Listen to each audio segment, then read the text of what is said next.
UPSC result வந்ததுக்கு அப்புறமா ஒவ்வொரு வெற்றியாளரின் கதைகளையும் பார்க்கிறப்போ ஒவ்வொரு சுவாரஸ்யம் பல வழிகளை கடந்து வந்திருக்காங்க. பலவிதமான சம்பவங்கள் இருக்கு. அதுல பார்க்கிறப்போ புலிக்கு பிறந்தது பூனையாகுமா அப்படின்னு கேட்பாங்கல்ல, யாருன்னு உங்களுக்கே தெரிஞ்சிருக்கும். ராதாகிருஷ்ணன் சார் இப்போ இபியோட சேர்மனா இருக்காங்க. ஒரு பிரபலமான ஐஏஎஸ் அதிகாரியின் மகனும் இப்போது ஐஏஎஸ் அதிகாரி அப்படிங்கிற இடத்துக்கு வந்திருக்கிறார். திரு அரவிந்த் 80வது ரேங்க் வாங்கியிருக்காரு. ஸோ வாழ்த்துக்கள் பிரதர், நியூஸ் 18 சார்பாக. அது ஐஏஎஸ் அப்படிங்கிறது அப்பாவை பார்த்து வந்த ஒரு ஆசையா, கனவா, இல்லை வேற யாராச்சுமா? இல்லை, இந்த சிவில் சர்வீசஸ்ங்கிறது ரெண்டுமே தான். டெஃபினட்டாக வீட்டில் வந்து அப்பாவோட ஒர்க்லாம் பார்த்துருக்கோம். அதே மாதிரி கிரவுண்ட் ரியாலிட்டியும் பார்க்கும்போது சிவில் சர்வீசஸ் பண்ணுங்கிற ஒரு ட்ரீம் எப்போதுமே தான் இருந்திருக்கு. அதே நேரத்தில் போஸ்ட் நம்ம டாக்டர் ஆனதுக்கப்புறம் எம்பிபிஎஸ்க்கு அப்புறம் நம்ம பேஷண்ட்ஸ் கிட்ட மீட் பண்ணும்போது அவங்களோட ஸ்டோரிஸ் கேட்கும்போதுமே வந்து இன்னும் கொஞ்சம் நம்ம சேஞ்ச் கொண்டு வரலாமேங்கிற ஒரு ஐடியா எப்போதுமே தான் இருந்திருக்கு. ஸோ அந்த இதில் தான் ஆரம்பிச்சது. அந்த போஸ்ட் கோவிட் தான் நம்ம வந்து ட்ரை பண்ணலாமேன்னு சொல்லி ஆரம்பிச்சது. அண்ட் இந்த தரம் வந்து 80th ரேங்க் கிடச்சிருக்கு. இப்போ நீங்க சொல்லும் போதே தெரியுது, நோயாளிகளோட உயிரை காப்பாத்துறதை விட அவங்களோட பிரச்சனைகள் சார்ந்த விஷயங்கள் நிறைய இருக்கு. அதை வந்து நம்ம ஒரு கலெக்டரா இருக்கும்போது ஒரு கிரீனிங்ல சைன் பண்ணும்போது நிறைய பேரோட வாழ்க்கையை மாற்ற முடியுங்கிற எண்ணம் தான் உங்களுக்கு வந்திருக்கு. டெஃபினெட்லிங்க. ஏன்னா நம்ம வந்து நாங்களே படிக்கும்போது என்ன நிறைய விஷயம் வந்து நம்ம மெடிசின்ல சில இதுதான் ட்ரீட் பண்ண முடியும், சில இதெல்லாம் ப்ரிவென்ட் பண்ணியிருக்கலாமேன்னு நம்மளுக்கு தோணும். இது கொஞ்சம் இந்த சேஞ்சஸ் இருந்தால் பண்ணாமல் இருந்திருக்கலாமேன்னு தோணும்.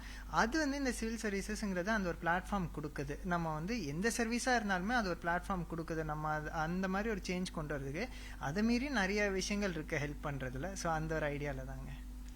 அதாவது சின்ன வயசுலேருந்தே பார்த்துருப்பீங்க, அப்பா உங்களோட விளையாடுறதுக்கான நேரங்கள் கூட குறைவாக தான் இருந்திருக்கும். வீட்டுக்கு வர நேரமே குறைவாக இருந்திருக்கும், ஓடிக்கிட்டே இருப்பாங்க. ஸோ இந்த மாதிரியான ஒரு போஸ்டிங்கில் நாமளும் போய் உட்காரலாமா, நாமளும் வந்து குடும்பத்தோட ஸ்பெண்ட் பண்ண முடியுமா அப்படிங்கிற கேள்வி எப்போவாது வந்திருக்கா? இல்லை, அது வந்து ரொம்ப அது நேச்சுரலாக தான் நாங்கள் எடுத்துக்கிட்டோம். தட் இஸ் என்றைக்குமே வந்து இப்படி ஒரு பர்த்டே போது கூட இல்லைங்கிறதெல்லாம் நம்ம வந்து பெருசாக நம்ம நினச்சிக்கிட்டது கிடையாது. அது நேச்சுரலாக அதை நம்ம எடுத்துக்கிறது தான். அதே மாதிரி இப்போவுமே நம்ம அதை வந்து இதாக பார்க்குறது. தட் இஸ் ஃப்யூச்சரில் எனக்கும் அந்த மாதிரி சுச்சுவேஷன்னாலும் நான் அதை பெருசாக இதாக எடுத்துக்க போகிறது கிடையாது. ஏன்னா அது ஒரு கிரேட்டர் காலிங்னு சொல்லுவோம்ல, அந்த மாதிரி ஒரு விஷயம். ஒரு எம்பிபிஎஸ் எம்டி கிட்டத்தட்ட ஒரு 7-8 வருஷமா இதுக்காகவே படிச்சிருப்பீங்க. இதுக்கு நடுவில் இந்த சிவில் சர்வீஸ்க்கு உங்களுக்கு ப்ரிப்பேர் பண்ணுறதுக்கான டைம் எப்படி கிடைச்சது?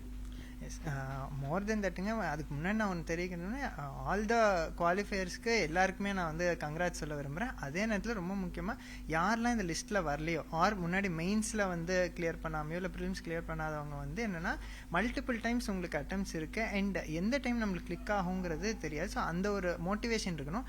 அதே மோட்டிவேஷன் தான் எனக்கும் இருந்துச்சு. இந்த நீங்கள் சொல்ல மாதிரி எம்பிபிஎஸ் முடிச்சுட்டுமே நான் வந்து பிஜிக்கும் சரி இது சிவில் சர்வீசஸ்க்கும் சேர்ந்து தான் நான் படித்தேன். 2022 361st ரேங்க் வந்துருந்துச்சு. அண்ட் இப்போ 24ல் திருப்பி இன்னொரு தரம் எழுதினேன். அதில் வந்து 80th ரேங்க் வந்திருக்கு. என்னோட வியூ பாயிண்ட் என்னன்னாங்க, நான் மெடிக்கல் சயின்ஸஸ் தான் ஆப்ஷனலாக எடுத்திருந்தேன். ஸோ அதனால என்னென்னா ஆல்மோஸ்ட் ஒரு 500 மார்க்ஸ் வந்து நான் வந்து பிஜி படிக்கிறதோ இல்லை யூஜியில் படித்ததே தான் நான் திருப்பி எழுதுகிற மாதிரி இருந்துச்சு. அந்த ஒரு பர்டன் எனக்கு குறைஞ்சதுனால கொஞ்சம் என்னால் ரெண்டுத்தையும் பேலன்ஸ் பண்ண முடிஞ்சிச்சு. அதாவது பிஜி படிக்கும்போது இதுக்கும் ப்ரிப்பேர் பண்ணேன் அப்படிங்கிறீங்க. இப்போ இந்த இன்டர்வியூ பார்க்குற நிறைய பேர் என்ன பண்ணுவாங்கன்னா, நான் வந்து வேற எதுவும் படிக்கல, யூபிஎஸ்சி மட்டும் தான் ப்ரிப்பேர் பண்ணுறேன் அப்படிங்கிறவங்க ஒரு நாளைக்கு எவ்வளோ நேரம் படிக்கணும், இல்லை ஏதோ ஒரு பார்ட் டைம் ஜாபுக்கோ ஏதோ ஒரு வேலைக்கோ போயிட்டு படிக்கிறவங்க எவ்வளோ நேரம் படித்தா அதில் ஜெயிக்க முடியும்? டெஃபினெட்லிங்க. நான் திருப்பி யாரெல்லாம் என்கிட்ட கேட்குறாங்களோ நான் சொல்கிற ஒரே விஷயம் என்னென்னா, குவான்டிட்டி ஆஃப் டைமோட குவாலிட்டி ஆஃப் டைம் தான் முக்கியம். இப்போ நானே வந்து நான் பிஜியில் படிச்சிருப்பேன். நிறைய நாள்லாம் சுத்தமாக படிக்கிறதுக்கே நேரம் இருக்காது. நம்ம நைட் டியூட்டி பார்க்குறோன்னா நம்ம 18 hour ஷிஃப்ட்டை தொடர்ந்து பார்க்கும்போது அப்போ நான் உட்காந்து புக்கை எடுத்துட்டு நான் பேஷண்ட் பார்க்க மாட்டேன்னு சொல்ல முடியாது. ஸோ அந்த டயத்தில் நான் இன்னொரு நாளில் எனக்கு எப்போ டைம் கிடைக்குதோ படிப்பேன். அதே மாதிரி நம்ம ஒரு 1 hour படிக்கிறோன்னா அதுதான் ஒரு ஃபைனல் ரீடிங்காக இருக்கணும். அது நான் திருப்பி ரிவிஷனுக்கு நான் இன்னொரு தரம் வைப்பேன். அந்த மாதிரி இல்லாமல் நீங்கள் படிக்கிற அந்த 1 hour கொடுக்க முடியும். நம்ம ட்ராவல் பண்ணுறோம், மெட்ரோவில் ட்ராவல் பண்ணுறோம், அந்த ஒரு 1 hour கிடைக்குதுன்னா அந்த டைமில் ஏதாச்சும் நம்ம ஃபோனில் ஒரு பிடிஎஃப் வச்சு படிக்கிறது, அந்த மாதிரி தான் நம்ம டைம் மேனேஜ்மெண்ட் பண்ணிக்கணும். அதே நேரம் இதை நம்ம யூபிஎஸ்சி தனியாக படிச்சுட்டு இருக்கோங்கிற அது உங்களுக்கு இன்னொரு ஆடட் அட்வான்டேஜ். நீங்கள் வந்து அதே சப்ஜெக்டை படிக்காமல் உங்களோட அந்தந்த கேஸ் ஸ்டடிஸ் எக்ஸாம்பிள்ஸ்னு இன்னும் ப்ராடன் பண்ணிக்கலாம். நீங்கள் வந்து இன்னொரு பெட்டர் அட்டெம்ப்ட் கொடுக்கறதுக்கு. சார், இந்த கேள்வி உங்களுக்கு, ஒரு ஐஏஎஸ் ஆஃபீஸரோட பையன் வந்து இன்னைக்கு ஒரு ஐஏஎஸ் அப்படிங்கிறது ஒரு சாத்தியமாயிருக்கு. உங்களுக்கு சின்ன வயசுல என்ன கனவு, நீங்க இந்த இடத்த வந்து எப்படி பிடிச்சிங்க? இல்லை ஃபஸ்ட்டு வந்து இந்த நான் ஏற்கனவே அரவிந்த் சொன்ன மாதிரி இந்த சிவில் சர்வீஸ் எக்ஸாம் ரொம்ப ஒரு கடினமான எக்ஸாமில் பாஸ் ஆன அனைவருக்கும் எங்களோட நல்வாழ்த்துக்கள் சொல்கிறோம். அதே மாதிரி சில பேருக்கு வந்து ஒவ்வொரு காலகட்டத்தில் அந்த லெவல் வந்திருக்க முடியாது, அவங்க வந்து விடாமுயற்சி பண்ணணுங்கிற ஃபஸ்ட்டு நான் அவங்களோட ரிக்வஸ்ட் சொல்லிட்டு, இப்போ இந்த 80வது ரேங்க்குங்கிறது என்ன சர்வீஸ்னு ஒரு மாதத்துக்கு அப்புறம் தான் நமக்கு தெரியும், ஐஎஃப்எஸ்ஆ ஐஏஎஸ்ஆ அப்படின்னு. ஸோ எனக்கு பொறுத்தவரை நான் பெங்களூரில் வந்து வெட்டினரி படிச்சுட்டு இருக்கும்போது எங்கள் பக்கத்து வீட்டில் ஒருத்தர் வந்து படிச்சுட்டு இருந்தார். அப்போவுமே நான் இதே தான் இப்போ அரவிந்த் சொல்கிற மாதிரி தான் நான் என்ன பார்த்துருக்கேன்னாக்கா, நம்ம வந்து ஒரு துறையில் இருக்கும்போது அந்த துறைக்கு மட்டும் செய்ய முடியும். பட் சிவில் சர்வீஸில் இருக்கும்போது நம்ம பல்வேறு துறைகள், ஏன் ஒரு எனக்குலாம் வந்து ஒரு 32-33 இயர்ஸில் சென்னை மாநகராட்சியில் ஆணையராக இருக்கக்கூடிய வாய்ப்பு இப்போ இருக்கிறதுக்கு முன்னாடி ஒரு.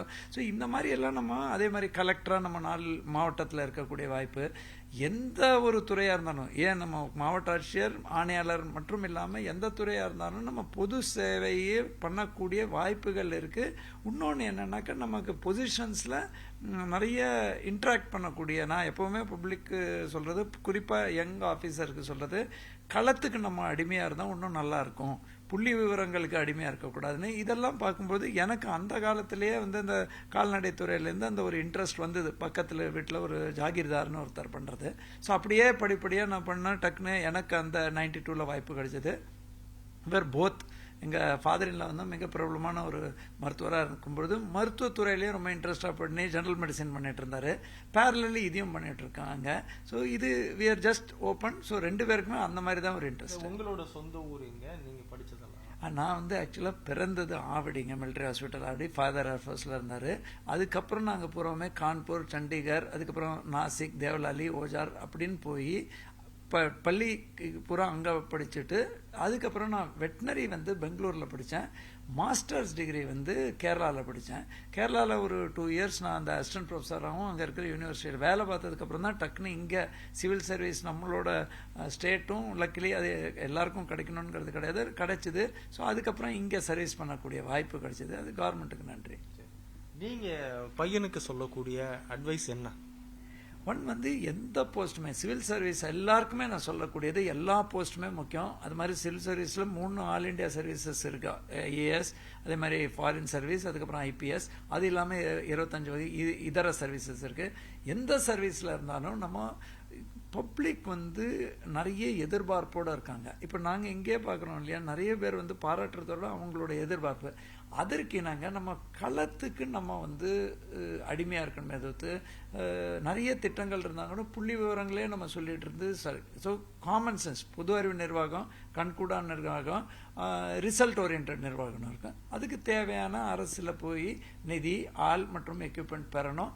மோஸ்ட் இம்பார்ட்டன்ட் சேவை செய்வதான மனம் வேணும், ஆட்டிடியூட். அதுதான் என்னோட சஜஷன். மேடம், இந்த கேள்வி உங்களுக்கு, அதாவது கணவர் ஐஏஎஸ் ஆஃபீஸர், பையனும் இப்போ ஐஏஎஸ் ஆஃபீஸர், இந்த தருணம் எப்படி இருக்கு?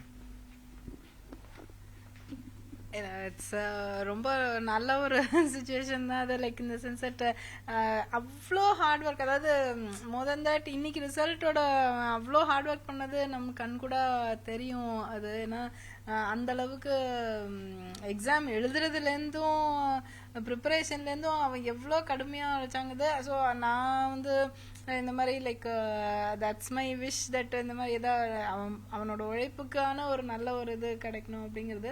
அதனால் சாரை கூட சொல்லுவாங்க, நான் ஹார்ட் ஒர்க் பண்ணதோடையும் அதிகமாக ஹார்ட் ஒர்க் பண்ணுறான் அப்படின்ட்டுன்னு ஹில் பி டெல்லிங். ஸோ நாங்கள் பார்த்தீங்கன்னா அவன் 2யுமே பேலன்ஸ் பண்ணான். எம்டி ஜென்ரல் மெடிசன் அந்த கோர்ஸ் ஒர்க்கு, அது எல்லாமே பேஷண்ட் பார்க்குறது, அதையும் சேர்த்து இந்த படிப்பையும் சேர்த்து அதையும் குறைய விடாமல் கொண்டாடணும்னு 2யுமே ஹேண்டில் பண்ணாங்க. So really congratulations. அண்ட் பண்ணவங்க எல்லாருமே இட்ஸ் அன் அமேசிங், ரொம்ப tough exam. 9 days of grueling exam இருக்கும். அதுக்கப்புறம் அந்த ப்ரெஷரை எடுத்துக்கிட்டு இன்டர்வியூக்கு போகணும். ஸோ அதனால் வந்து பண்ண எல்லாருக்குமே my congratulations to everybody and keep working hard அண்ட் டெஃபினட்டாக இட்ஸ் அ வெரி குட் இது. ஸோ அதான் இங்கே ஹஸ்பண்ட் அது அந்த ஃபீல்டில் இருந்தனால எனக்கு தெரியும் like how what is the kind of work நம்ம பப்ளிக்கு எவ்வளோ செய்ய முடியும், அதோட ஸ்கோப் என்ன அப்படின்ட்டுன்னு நல்லா ரீச் பண்ணலாம், நிறைய நல்லது பண்ணலாம் பீப்புளுக்கு.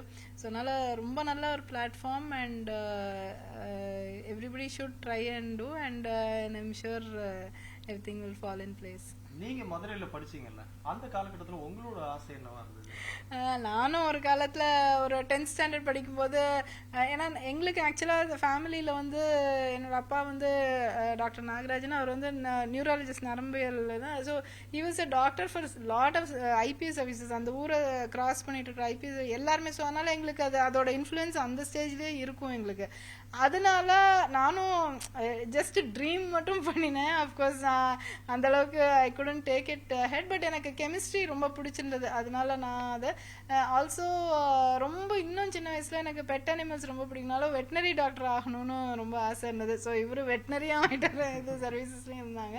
ஸோ அது ரெண்டுமே இருந்தது. பட் அஃப்கோர்ஸ் எனக்கு கெமிஸ்ட்ரி எனக்கு ரொம்ப ரொம்ப பிடிச்சிருந்தது. அதுக்கப்புறம் அஃப்கோர்ஸ் பிஸ்னஸ் அட்மினிஸ்ட்ரேஷன் பண்ணேன் நான்.